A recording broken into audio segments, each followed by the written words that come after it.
နေကျက်သည့်နေ့မှာအမျိုးသမီးများရေမချိုးရကယန်းအမျိုးသားတို့တွင်နေကျက်သည့်နေ့၌အမျိုးသမီးများရေမချိုးရဆိုသည့်ဓလေ့ထုံးစံရှိသည်ယင်းဓလေ့ထုံးစံဖြစ်ပေါ်လာရခြင်းနှင့်ပတ်သက်သောပုံမြင်မှာရှေးအခါကကယန်းအမျိုးသားသားအမိတစုရှိလေသည်တနေ့သောအခါအမေသည်သမီးကိုဤသို့မှာကြားခဲ့သည်သမီးရေအိုးထဲမှာရှိတဲ့ပဲအိုးဖြူကိုအောက်မှာထားပဲအိုးနေကိုအပေါ်မှာထားပြီးချက်ပါငါမကြမီပြန်လာခဲ့မယ်ဟုမှာခဲ့ပြီးအပြင်သို့ထွက်သွားလေသည်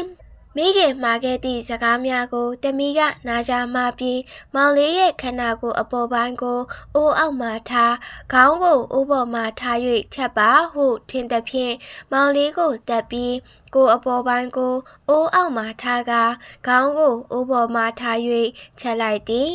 မိခင်ပြန်လာ၍သားငယ်ကိုမတွေ့ရသဖြင့်မေးရာသမီးကမောင်လေးအိုးထဲမှာပုန်းနေတယ်ဟုပြောလေသည်ထိုအခါမိခင်သည်အိုးထဲကိုသွား၍ကြည့်သည့်အခါသူ့သားငယ်ကိုသမီးကတတ်ထားမှန်းသိပြီးသမီးကိုရိုက်နှက်၍အိမ်ပေါ်မှနှိမ်ချလိုက်သဖြင့်သမီးလည်းငိုယိုကာအိမ်မှဆင်းသွားလေတော့သည်သူမလမ်းထိပ်ရောက်တဲ့အခါဖခင်ဖြစ်သူနှင့်တွေ့လေသည်ဖခင်သည်သမီးကိုအကျိုးအကြောင်းမေးသောသမီးကမိခင်ရိုက်နှက်၍အိမ်ပေါ်မှဆင်းလာရကြောင်းပြောပြလေသည်ထိုအခါဖခင်ကသမီးကိုအိမ်သို့ပြန်ခေါ်လာခဲ့သည်အိမ်ပြန်ရောက်သည့်အခါမိခင်ကအဖြစ်မှန်ကိုပြန်ပြောပြသောအခါဖခင်လည်းဒေါသထွက်ပြီးသမီးကိုရိုက်လွတ်ပြန်သောကြောင့်သမီးဖြစ်သူခမအိမ်ပေါ်မှဆင်းပြီးရောက်တဲ့ရာသို့ရှောက်၍သွားလေသည်လမ်းတွင်အဖွားနှင့်တဖန်တွေ့ဆုံပြန်လေသည်သူမကအဖွားကိုလည်းလိန်ညာပြီးမိခင်ဖခင်တို့ကရိုက်နှက်၍အိမ်မှဆင်းလာရကြောင်းပြောသောအခါအဖွားကလည်းသူ့မိမကိုအိမ်သို့ပြန်၍ခေါ်ခဲ့ပြန်သည်အိမ်ရောက်လျင်အဖွားကအဖြစ်မှန်ကိုသိပြန်သဖြင့်အဖွားကပါသူ့မိမအားရိုက်နှက်၍အိမ်ပေါ်မှနှိမ်ချပြန်လေသည်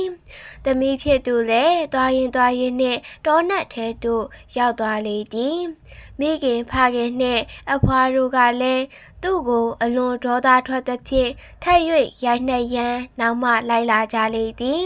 ထို့ကြောင့်မိန်းကလေးမှာတစ်ပင်ပေါ်သို့တက်၍ပုံနေရသည်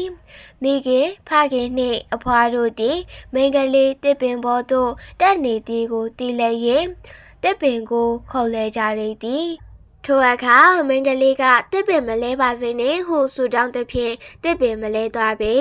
ခဏကြာတော့လရတကောင်ကသူ့ကိုလာချီမှသွားပြီးနေဗိမာန်တွင်သွား၍ထားလေသည်နေနတ်သားကအကျိုးအကြောင်းမေးမြန်းသောအခါမိန်းကလေးကလူတွေနှင့်မသိမြတ်၍လူတွေနှင့်အတူမနေလိုတော့ကြောင်းပြောသည်ထိုအခါနေနတ်သားကလာနတ်သားနှင့်နေမလားဟုမေးရာမိန်းကလေးငိုယိုပြလေသည်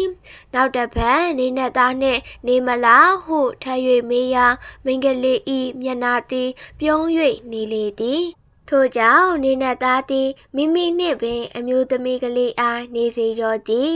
ထိုအခါမှစ၍နေကျက်သည့်အခါတွင်ဝမ်းနည်းသည့်အထိမ်းအမှတ်ဖြင့်အမျိုးသမီးများရေမချိုးကြပေပုံမြင်လေးကတော့ဒါပါပဲကွယ်